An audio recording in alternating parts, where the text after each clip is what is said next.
Social media पर झूठी खबर से कैसे बचा जा सकता है। झूठी खबर एक खुशनुमा सेब की तरह होती है, देखने में मजेदार मगर अंदर से बदबूदार और खराब। इसी तरह जाली खबर शायद देखने में बहुत अच्छी लगे और आपके नजरियात के ऐन मुताबिक हो, मगर हकीकत में वो झूठी साबित हो। तो उससे बचाव के लिए हम क्या कर सकते हैं? किसी भी खबर को परखने के लिए खुद से सवालात पूछिए। कौन, कब, कैसे, क्यों और क्या।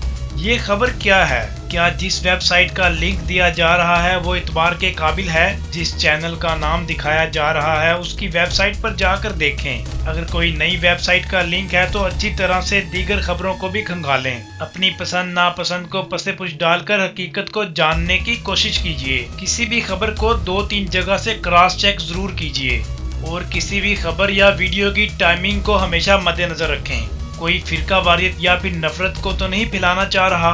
कोई मजहबी त्यौहार या किसी खास फिरके का दिन तो नहीं आ रहा? जब भी कोई अहम दिन करीब होता है तो फिरका वारियत वाली वीडियोस और खबरें क्यों शेयर की जाती हैं? हर वीडियो को शेयर करने से पहले अच्छी तरह जांच पड़ताल कीजिए कि ये वीडियो नई है या फिर कोई पुरानी दोबारा से नई कहकर शेयर की जा रही है। नफरतें फैलाने वालों के झांसे में मत आएं। याद रखें, आप भी उस नफरत फैलाने वाली तहरीक का हिस्सा बन रहे हैं। क्या आप चाहते हैं कि गलत खबर और नफरत अंगेज मुल्क दुश्मन तहरीक का हिस्सा बन जाएं? यकीनन आपका जवाब नफी में होगा। तो खुद भी एहतियात कीजिए और दूसरों को भी बचाएं ताकि ऐसी खबरें बार बार शेयर होकर हमारे माशरे को आलूदा न कर दें।